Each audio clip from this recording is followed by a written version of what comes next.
Hello viewers, इस video lecture में हम लोग एसी सर्किट से रिलेटेड कुछ इम्पॉर्टेंट टर्म्स को डिस्कस करेंगे।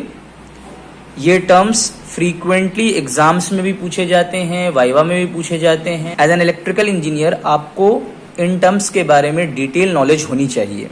तो जो टर्म्स हैं वो हैं impedance, reactance, admittance and susceptance. तो सबसे पहले हम लोग बात करेंगे इम्पिडेंस के बारे में।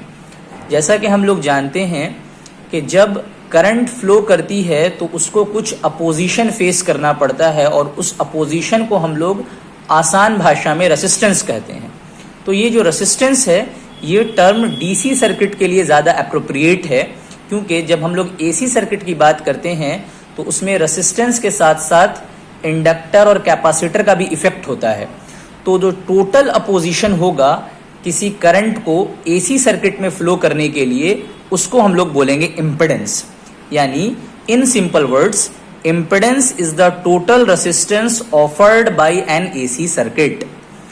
एक बार फिर से रिपीट करता हूं मैं, impedance is the total resistance offered by an AC circuit. It is denoted by Z and its unit will be ओम।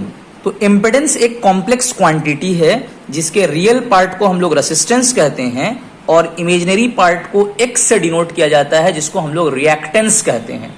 अब रिएक्टेंस क्या है? तो reactance opposition offered by either inductor और कैपेसिटर को कहा जाता है।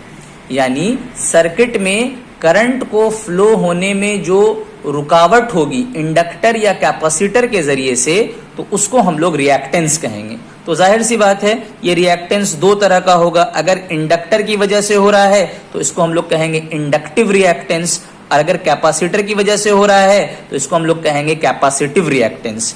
तो यहाँ पे आप फॉर्मूला में देख सकते थे कि Z is equal to R plus minus JX लिखा हुआ था। तो ये प्लस जो है वो XL के लिए है, यानी इंडक्टिव रिएक्टेंस के लिए है, और जो माइनस है वो XC के लिए है, यानी कैपेसिटिव रिएक्टेंस के लिए। तो यहां पर आप देख सकते हैं कि Z is equal to R plus JXL लिखा जाएगा, और अगर कैपेसिटर रहा तो Z is equal to R minus JXC लिखा जाएगा। और जो जनरल फॉर्मूला होगा अगर इंडक्टर कैपेसिटर दोनों सर्किट में रहा तो फॉर्मूला हो जाएगा Z is equal to R plus J into XL minus XC। अगर XL बड़ा हो गया तो यहाँ पे प्लस रहेगा, और अगर XC बड़ा हो गया तो यहाँ पे माइनस आ जाएगा। रिएक्टेंस का यूनिट भी ओम होता है।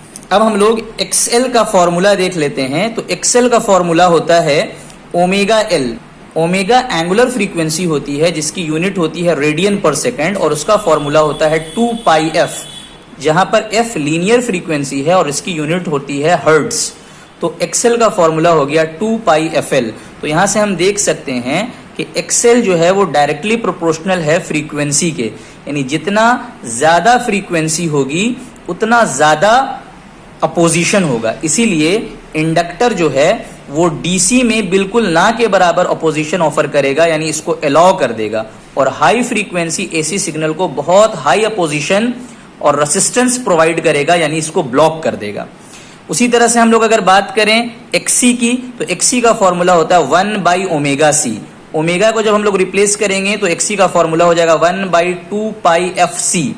तो अगर हम लोग देखें तो XC जो है वो इनवर्सली प्रोपोर्शनल है फ्रीक्वेंसी के, यानी जितना ज्यादा फ्रीक्वेंसी होगा उतना कम अपोजिशन होगा। इसीलिए चूंकि हम जानते हैं डीसी के केस में फ्रीक्वेंसी 0 होती है, इसलिए अपोजिशन बहुत ज्यादा हो जाएगा, बल्कि ओपन सर्किट की तरह बिहेव करेगा।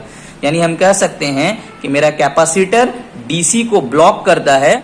जब हम लोग एसी की बात कर रहे हैं तो इसका मतलब हुआ हाई फ्रीक्वेंसी एसी सिग्नल की बात कर रहे हैं। तो अगर फ्रीक्वेंसी ज्यादा रहेगी तो इनवर्सली प्रोपोर्शनल होने की वजह से अपोजिशन कम हो जाएगा। XL, X, XC सारी चीजों का यूनिट ओम रहेगा। तो यहां पर एक ग्राफ बनाकर समझाने की कोशिश की गई है कि ओमेगा के चेंज होने से R, XL और XC किस तरह से वेरी करेगा। तो देखिए रेसिस्टेंस तो एक इंडिपेंडेंट क्वांटिटी है, उसको फ्रीक्वेंसी से कोई फर्क नहीं पड़ेगा। तो अगर आप ओमेगा की वैल्यू इंक्रीज भी कर रहे हैं तो रेसिस्टेंस फिक्स्ड है। XL कैसे वेरी करेगा? जैसे जैसे मेरा फ्रीक्वेंसी बढ़ता जाएगा लीनियरली मेरा XL भी बढ़ता चला जाएगा, और XC कैसे, तो वो इनवर्सली प्रोपोर्शनल है, जैसे जैसे फ्रीक्वेंसी बढ़ती जाएगी XC की वैल्यू कम होती चली जाएगी। यहाँ पर एक इंपॉर्टेंट कंडीशन और एक इंपॉर्टेंट डेफिनेशन भी इंपॉर्टेंट हो जाता है, जिसको हम लोग रेजोनेंस कहते हैं। रेजोनेंस एक ऐसी कंडीशन का नाम है जबकि XL और XE यानी इंडक्टिव रिएक्टेंस और कैपेसिटिव रिएक्टेंस दोनों बराबर हो जाता है, उस कंडीशन को हम लोग कहते हैं रेजोनेंस। वो फ्रीक्वेंसी जिस पर XL और XC दोनों बराबर हो जाए और रेजोनेंस आ जाए, उस फ्रीक्वेंसी को कहा जाता है रेजोनेंस फ्रीक्वेंसी। तो XL के जगह में हम लोग 2πfL लिख दिए, XC की जगह में हम लोग 1/2πfc लिख दिए। ये दोनों को बराबर होना है, तो हम फ्रीक्वेंसी वाले टर्म को एक जगह कर लिए, fs² हो गया। अब 1/4π² इंटू LC लिख सकते हैं। तो यहां से जब हम सॉल्व करेंगे तो इस पर्टिकुलर फ्रीक्वेंसी पे चूंकि XL और XC बराबर हो रहा है, इसलिए हम लोग इसको F0 से डिनोट करेंगे और उसका फॉर्मूला हो जाएगा 1/2π√LC। तो इस फ्रीक्वेंसी को हम लोग रेजोनेंस फ्रीक्वेंसी कहते हैं। अब हम लोग डिस्कस करेंगे एक और इंपॉर्टेंट टर्म जिसका नाम है एडमिटेंस। तो एडमिटेंस का आसान सा डेफिनेशन है कि the reciprocal of impedance is known as admittance. I am repeating, reciprocal of impedance is known as admittance. इसको Y से डिनोट किया जाता है और इसका यूनिट मोह या सिमन होता है। ठीक है, तो अगर हम Z का यहाँ पे फॉर्मूला लिख दें तो ये हो जाएगा 1/R ± jx। तो ये Y का यानी कि एडमिटेंस का पूरा फॉर्मूला हो गया। एडमिटेंस को इस तरह से भी डिफाइन कर सकते हैं जिस तरह से इम्पिडेंस जो है वो ये इंडिकेट करता है कि करंट को फ्लो होने में कितना अपोजिशन फेस करना पड़ रहा है। तो एडमिटेंस को इस तरह से डिफाइन किया जा सकता है कि किसी पाथ, किसी कंडक्टर के थ्रू करंट कितना आसानी से फ्लो कर रही है, उसको हम लोग एडमिटेंस कह सकते हैं। अब देखिए, ये जो फॉर्मूला है उसको हम लोग रेशनलाइज कर रहे हैं। यहाँ पे 1/R ± jx था, तो इसके अपोजिट साइन के साथ मल्टीप्लाई एंड डिवाइड किया गया है। तो न्यूमरेटर में आ जाएगा R - jx और ये वाला टर्म A² - B² के फॉर्मूले में एक्सप्रेस करने के बाद R² + x² हो जाएगा। अब इसको हम लोग दो टर्म में स्प्लिट कर सकते हैं, R/R² + x², और दूसरा टर्म जो रहेगा वो इमेजिनरी रहेगा। यहाँ पे साइन आ जाएगा, इमेजिनरी टर्म x/R² + x²। तो यानी हम कह सकते हैं कि मेरा जो एडमिटेंस था उसका भी अपना कुछ रियल पार्ट है और कुछ इमेजिनरी पार्ट है। तो ध्यान दीजिएगा, एडमिटेंस के रियल पार्ट को हम लोग कंडक्टेंस कहते हैं। I am repeating once again, the real part of admittance is known as conductance and the imaginary part of admittance is known as susceptance। तो अगर आपसे एग्जाम में पूछा जाता है what do you mean by susceptance, तो आप कह सकते हैं the imaginary part of admittance is known as susceptance। इन तीनों ही टर्म का unit, whether it is admittance और conductance और susceptance, तीनों का यूनिट क्या हो जाएगा, तो मोह या सिमन हो जाएगा।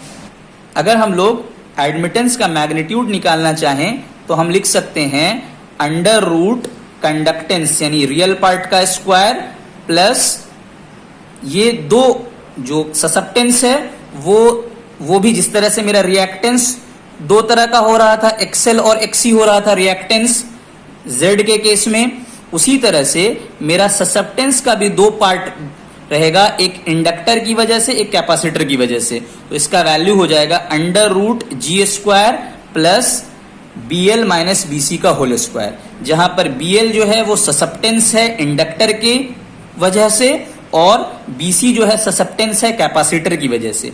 BL का फॉर्मूला होगा 1/ωL और BC का फॉर्मूला होगा ωc, जस्ट उल्टा हो जाएगा। अगर आप देखें तो XL का वैल्यू क्या था, पहले ωL था, तो यहाँ पे 1/ωL हो गया, और XC का वैल्यू पहले क्या था, 1/ωc था, तो BC का वैल्यू ωc हो गया।